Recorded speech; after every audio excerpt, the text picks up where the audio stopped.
Good morning, everyone. If you would please welcome the Governor and the Lieutenant Governor of the United States Virgin Islands.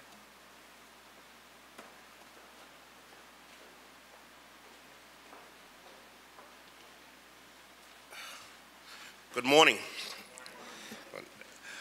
We're here this morning to make some announcements about the Economic Development Administration, and more specifically with regard to EDC beneficiaries. Several EDC applications have been presented to me for new applicants to join the Virgin Islands economy, and several for an extension of benefits for businesses that are currently in the VI economy. I thought this conference would be important this morning because I have had to take several actions. I just want to give a little bit of background.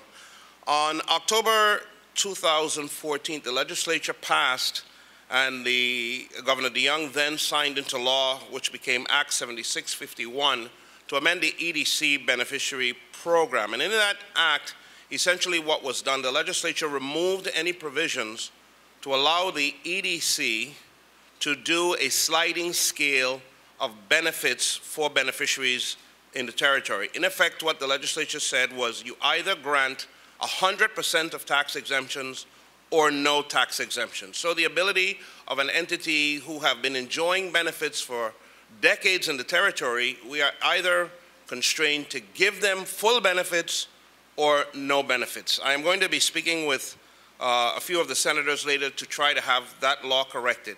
In any event, the reason we're here this morning is because I am here to announce that on May the 5th, I disapproved an application for extension of benefits by Sugar Bay Hotel here on St. Thomas and the Wynwood Passage Hotel, also here in Charlotte and Mali. I want to discuss the reason for the disapproval of continued benefits. And I'm using this forum to also let the members of the EDC Commission sort of understand what the administration and the government is faced with. In February of this year, I met with the Assistant Secretary of the Treasury on those issues affecting the EDC program. As many of you know from our conversation, the Treasury Department is relaxing the residency requirements on the EDC program and supporting amendments to the Job Act, which will allow us to build and attract companies, and specifically technology-driven companies, to the territory. But the exchange of that is for us to properly police and control benefits in the EDC program. In the applications provided to me for the Wynwood Passage Hotel and for Sugar Bay Club and Resort Corporation, there were tremendous violations of law.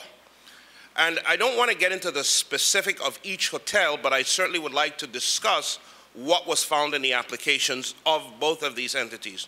One, both of them are below the number of required employees that they should have at that facility. Two, one of the entities already have enjoyed 15 years of benefits, and the second has enjoyed 20 years of benefits. The EDC has sent me an application to grant them an additional 10 years of 100% of benefits. One of the entities have not filed income tax returns for more than 5 years. One owes unemployment insurance payments to the Department of Labor, and one intends to invest a mere $690,000 of investments over the next 10 years. Now, given the hotel and the sizes, one must understand that $690,000 over 10 years is not even sufficient monies to maintain the properties, much less monies to expand, develop, and provide any expansion of the facilities. Also, the wages at these facilities are less than the average wages in the industry in this territory, and clearly below the wages. They are in compliance with our minimum wage standards, but again, given the amount of benefits that you have enjoyed for more than 15 years at 100% tax exemption, the wages to the employees are totally unacceptable. it is imperative that we recognize that going forward, this administration, Lieutenant Governor Potter and I, are fully committed to supporting our private sector. We're fully committed in supporting the incentives given by the Economic Development Administration, but it must be done in a manner that recognizes that everyone must carry some degree of their weight in the territory. We cannot continue to pile on small businesses and employees in the territory the full burden of the services and the infrastructure of the territory. And if an entity has come into the territory, has invested, has built, has been enjoying tax benefits for 10, 15, 20 years, there must be some avenue to wean that entity off tax exemptions. The businesses cannot remain, if you will, on the bottle forever. They must have some opportunity to wean off of it. And it's important because owners of these entities also enjoy these tax exemptions personally. And so any application for benefits, particularly extension of benefits that are sent to the administration for our action, one, we require that the entities be fully compliant with the law, that the full complement of employees that they have committed to hire is in fact hired, that all of their fees and dues and taxes owed to the government are fully paid and satisfied, and that going forward there is a real contribution to the expansion of that business and a real contribution to the economy of the territory.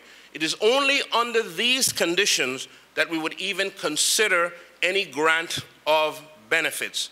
Those entities that have been enjoying tax exemption benefits for long periods, they must have some recognition that we are not going to grant benefits infinitum, just forever, that we expect that that's an opportunity for the business to begin.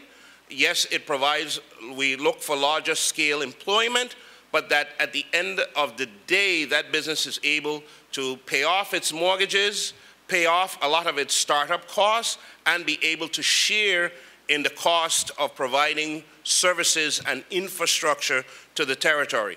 It is imperative, again, that we come and say this publicly, because we do not want the employees of these businesses to be held hostage and to believe or to have the owners of these entities whisper to them that we disapprove the benefits and somehow they are in jeopardy. When the legislature, and I'm asking the legislature to undertake to revisit their act of October of 2014, that's the last legislature, I'm asking the current legislature to review that statute and again return to the provision to provide some sliding scale of benefits. I do note that I'm beginning to see proposals, and they haven't passed the Senate, so it's not before me, but we have to be mindful that we cannot continue to let everyone do business in the Virgin Islands absolutely tax-free and at no cost, but the local small businesses and the employees in the territory, we expect them to carry the tax burden, because we will not be able to provide an adequate infrastructure to grow the economy. We will not be able to pay adequate wages in the territory, and clearly we will not be able to provide security and a modicum of reasonable government services. And so we will ask the legislature, we'll ask our friends in the legislature to propose legislation to make changes in these laws to provide for the changes in the EDC program. Remember that an Inspector General's report came out earlier this year, which detailed many of the deficiencies at the EDA. There will be continued changes in the leadership of the EDA as we attempt to bring it into compliance with the Inspector General's report, but again, to focus it on really measuring the investment of the clients or the applicants to the EDC program to the economy and the creation of jobs and the really creation of real wages, livable wages in the territory. At this time, I will open the floor for any questions that any member of the media may have.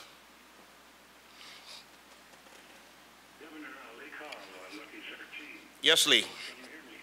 Yes, I can. Yes. It comes to mind and thoughts that these are operating businesses. Have you had a chance, you and your staff, to actually speak to both of them about, well, like the tax people do, time payment or catching up of any sort, and what was their reaction? No, Lee. That's not the responsibility of Government House in this particular process.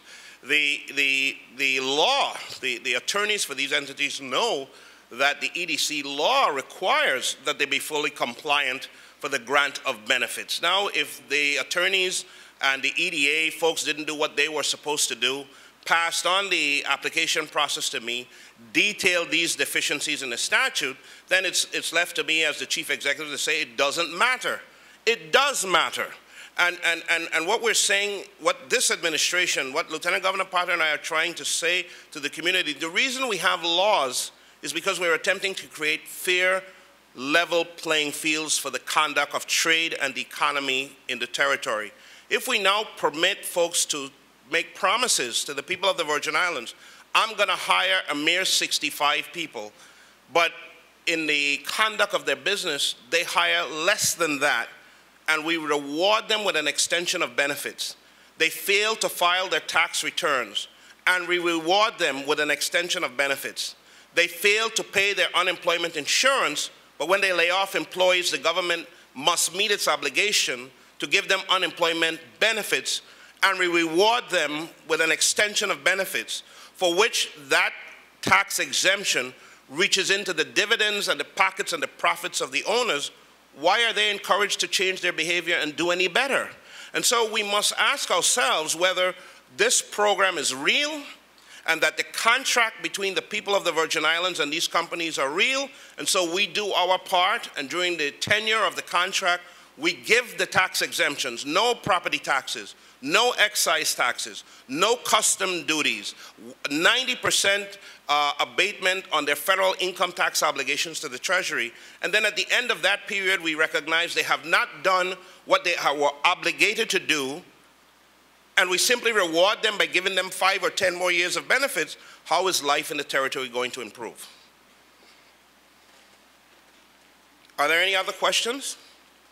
Yes, Governor, Ernest Gilbert with the Icon Trust. One quick question here. I'm sorry, could you speak louder, please? Yes, Ernest Gilbert with the Icon Trust. One quick question. Is there any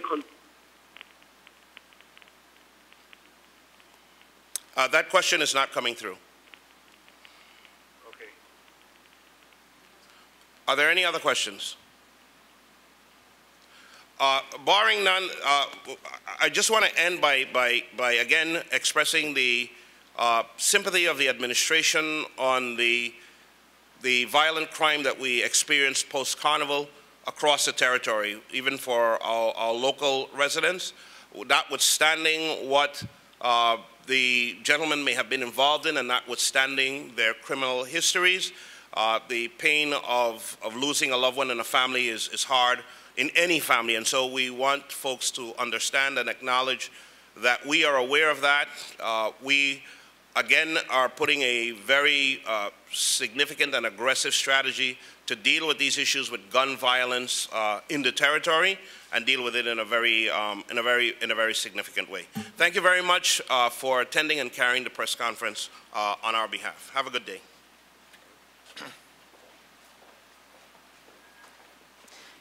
Thank you very much.